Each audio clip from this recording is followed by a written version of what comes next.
Alexander Volkanovski और इस्लाम मकाशेव की fight तो खत्म हो गई, लेकिन उनके फैन बेसेस अभी भी लड़ रहे हैं और एक दूसरे पे काफ़ी सारे एलिगेशंस लगा रहे हैं। कुछ नई नई चीज़ें बाहर आ रही है निकल के, जिसके बारे में हम इस वीडियो में बात। तो डैन हुकर ने कल इस्लाम मकाशेव पर एक एलिगेशन लगाया और उन्होंने ये कहा कि इस्लाम मकाशेव ने चीटिंग करी है ऑस्ट्रेलिया आके, और जो उनकी फाइट थी अलेक्जेंडर वोल्कानोव्स्की के साथ उसमें उन्होंने चीटिंग करी है। उन्होंने IV ड्रिप्स लगवाई हैं अपने फाइट कैंप के टाइम पे और रिकवरी के, जो कि इंट्रावेनस इंजेक्शंस होता है वेट कट के टाइम पे जल्दी से अपनी बॉडी को रिप्लेनिश कराने के लिए।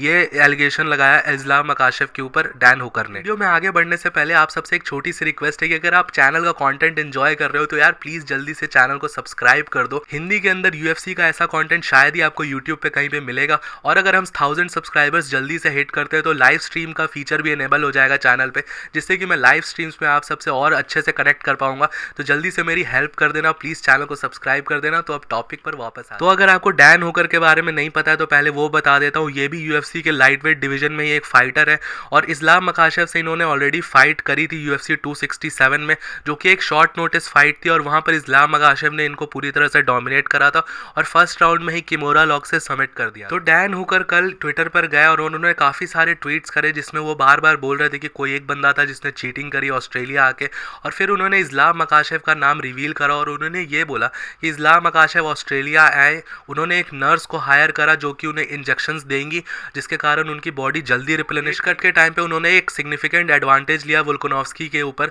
और ये डोपिंग के चार्जेस के अंदर आता है और इस्लाम मकाशेव को उन्होंने सरासर चीटर बोल दिया। सबको मैं सबसे पहले एक्सप्लेन करता हूँ कि ये IVs डोपिंग होता क्या है। तो देखिए IVs का सिंपल एक एक्सप्लेनेशन मैं आपको बताऊँ तो ये होता है इंट्रावेनस। जब भी वेट कट हम करते हैं अपनी बॉडी का, UFC फाइटर्स जब भी वेट कट करते हैं तो उनकी बॉडी बहुत ज़्यादा ड्रेन हो जाती है। आप खुद से अंदाज़ा लगा सकते हो, अगर आप एक दिन के अंदर अपना 5 किलो 10 किलो वेट कम कर लोगे तो आप बहुत ज़्यादा वीक हो जाओगे और अगले दिन फाइट करने के क्या आप खड़े होने के भी उसमें नहीं रहोगे। लेकिन फाइटर्स को ऑलमोस्ट 24 आवर्स 36 आवर्स दिया जाता है अपने बॉडी को वापस रिप्लेनिश करने के लिए, हाइड्रेट करने के लिए।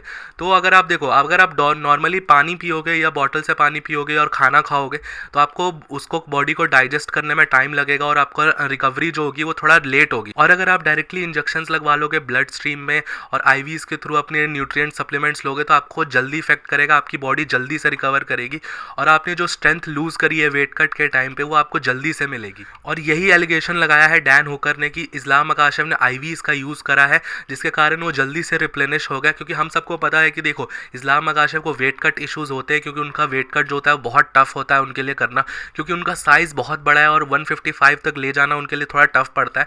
तो इसी के ऊपर डैन हुकर ने ये बोला कि उन्होंने IVs का हेल्प लिया और उसके बाद उन्होंने फाइट लड़ी है जो कि एक चीटिंग में आती है और UFC में IVs यूज़ करना बैन। तो मैं बता दूं कि UFC में IVs यूज़ करना बैंड है। ये जो मेथड होता है वेट कट के बाद करना, ये एक्चुअली UFC ने 2017-18 के अराउंड बैन कर दिया है और जो भी फाइटर्स IVs का यूज़ करेगा उसको UFC 2 साल का बैन लगाती है।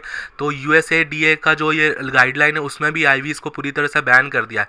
लेकिन UFC फाइटर्स इसको यूज़ करते थे पहले भी। बहुत बड़े बड़े फाइटर्स जैसे कि कॉनर मैग्रेगर वगैरह जब 145 पाउंड डिवीजन में फाइट करता था कॉनर मैग्रेगर, तो वो भी IVs का यूज़ करता था अपनी वेट कट करने में। क्योंकि आप वेइंस के टाइम पे उसका फेस देखो, मैं दोनों कंपैरिजन दिखा रहा हूँ आपको यहाँ पर स्क्रीन पे। अब वेइंस के टाइम पर देखो कॉनर मैग्रेगर का फेस कैसा है और जस्ट 36 आवर्स 24 आवर्स बाद उसका फेस कैसा है, उसने पूरी बॉडी को रिप्लेनिश कर लिया अपना।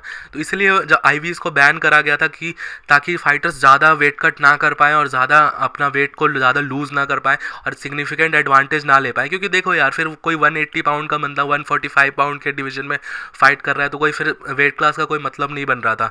तो इसी रीजन के कारण IVs को बैन करा गया था 2 साल पहले UFC में। तो आपको मैंने एक्सप्लेन कर दिया कि IVs होता क्या है और UFC फाइटर्स इसको क्यों लेते हैं। इसमें कोई स्पेसिफिकली ड्रग नहीं डाला जाता, बट अपनी बॉडी को जल्दी से रिकवर कराने के लिए IVs यूज़ की जाती थी, लेकिन उसको बैन कर दिया गया है 2017-18 के बाद USADA ने। तो इसके बाद डैन हुकर ने ये सारी चीज़ें रिवील करी, तो इसके बाद उनसे प्रूफ मांगा जा रहा है डैन हुकर से कि क्या प्रूफ है आपके पास। तो उसके बाद से तो डैन हुकर का कोई रिप्लाई नहीं आया और मुझे तो कहीं से लगता है कि देखो इनोसेंट अंटिल प्रूवन गिल्टी होता है और मुझे नहीं लगता कि इस्लाम मकाशेव अपना पूरा तरीके से अपना कैरियर और अपनी रिस्पेक्ट को दांव पे लगाएंगे एक छोटा सा एडवांटेज लेने के लिए। ये कोई बहुत बड़ा एडवांटेज भी नहीं होगा इस्लाम मकाशेव के लिए अगर उन्होंने करा भी होगा तो, लेकिन मुझे नहीं लगता कि इस्लाम मकाशेव ने ऐसा कुछ भी करा होगा। डैन हुकर को ज़रूर से ये होगा कि हाँ देखो ऑस्ट्रेलिया था, ऑस्ट्रेलियंस होते हैं, आप थोड़ा इमोशनल हो अपने फाइटर के लिए, अपने और डिसीजन से भी थोड़ा सेटिस्फाइड नहीं हो, लेकिन इसका मतलब ये नहीं है कि आप सामने वाले के ऊपर एलिगेशंस लगा दोगे और इतना सीरियस डोपिंग एलिगेशंस लगा दोगे एक इतने रिस्पेक्टेबल फाइटर। मकाशेव के को मैनेजर है, उन्होंने भी ये एलिगेशंस को पूरी तरह से डिनाई करा है। उन्होंने कहा ये सब बिल्कुल ही बकवास है, ऐसा कुछ भी नहीं करा गया इस्लाम मकाशेव के द्वारा और कोई भी इलीगल प्रैक्टिसेस नहीं करी गई उनके टीम के द्वारा। यूएफसी का इसके ऊपर कोई भी ऑफिशियल स्टेटमेंट नहीं आया है किसी भी यूएफसी के ऑफिशियल का। और देखो यार, यूएफसी इसमें चाह के भी, अगर बहुत सारे लोग बोल रहे हैं कि यूएफसी इस्लाम मकाशेव को बचाना चाहेगी या अलेक्जेंडर वोल्कानोव्स्की के अगेंस्ट बायसनेस हो रहा है, तो यार देखो ऐसा कुछ भी नहीं है। अलेक्जेंडर वोल्कानोव्स्की ने बहुत अच्छी फाइट करी है, वो बंदा खुद एक्सेप्ट कर रहा है कि उसने फाइट्स में और भी अच्छा कर सकता था। तो हमें अलेक्जेंडर वोल्कानोव्स्की की ये सारी चीज़ें बोल के हम अलेक्जेंडर वोल्कानोव्स्की को भी डिसरिस्पेक्ट कर रहे हैं ये सारी चीज़ें डाल के। एक लॉस को लेना अलेक्जेंडर वोल्कानोव्स्की से सीखना चाहिए। फाइट फैंस और उनके जो फैंस, उनको ये समझना चाहिए कि देखो ऑलरेडी डिसीजन हो चुका है, ये सारे एलिगेशंस लगा के कुछ होगा नहीं, और जब तक ये एलिगेशंस पूरी तरह से प्रूफ ना हो तो ये सारी चीज़ें बोलनी नहीं चाहिए, क्योंकि इससे फिर पूरे फाइटर की रेपुटेशन और एज अ स्पोर्ट्स की पूरी रेपुटेशन खराब होती है। और डैन हुगर को यहाँ पर समझना चाहिए कि अगर कुछ प्रूफ है, तो कुछ सॉलिड प्रूफ है तो वो सामने लेके आना चाहिए, वरना ऐसे ऐसे ट्वीट्स नहीं करने चाहिए सिर्फ अटेंशन के लिए। और बाकी सारी चीज़ें भी हमने देख ली हैं डैन हुगर की तरफ से कि वो काफ़ी सारी चीज़ें बोलते हैं, उसके बाद फिर उसका प्रूफ कुछ फॉलो अप नहीं। और आप सबको अगर लग रहा होगा कि यूएफसी इसमें कुछ कर सकती है, तो देखो यूएफसी का इसमें कुछ भी हाथ नहीं होता है। अगर फाइटर कुछ ऐसा पकड़ा जाता है, जो वहाँ की फाइट कमीशन होती है वही सारी चीज़ें हैंडल करती है। यूएफसी चाह के भी इसमें कुछ भी किसी फाइटर को बचा नहीं पाएगी इन चीज़ों में।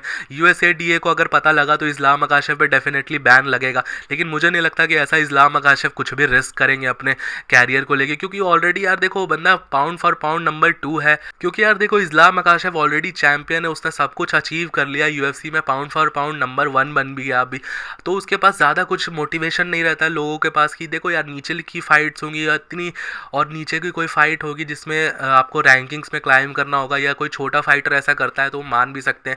और इस्लाम मकाशेव कोई बेवकूफ़ थोड़ी है कि वो इतनी बड़ी फाइट होगी और वो भी ऑस्ट्रेलिया में जाके, वहाँ पर जाके वो डोपिंग करेगा। उसने अबू धाबी में और बाकी सारी जगह पे अमेरिका में डोपिंग नहीं करी, लेकिन वो ऑस्ट्रेलिया में जहाँ पर अलेक्जेंडर वोल्कानोव्स्की है और वहाँ पर पकड़े जाने का खतरा ज़्यादा है, वहाँ पर जाके वो डोपिंग करेगा। तो ये सब बिल्कुल ही बेसलेस एलिगेशंस है जो कि डैन हुकर लगा रहे हैं। अगर कुछ भी प्रूवन है, कुछ भी सॉलिड एविडेंस है तो वो पेश करना चाहिए, और ऐसा कुछ भी एविडेंस वगैरह कुछ भी अपडेट आएगा तो मैं आप सबको ज़रूर से अपडेट कर दूंगा। यूएफसी की तरफ से या फाइट कमीशन की तरफ से कुछ आता है तो वो सब भी मैं आपको अपडेट कर दूंगा।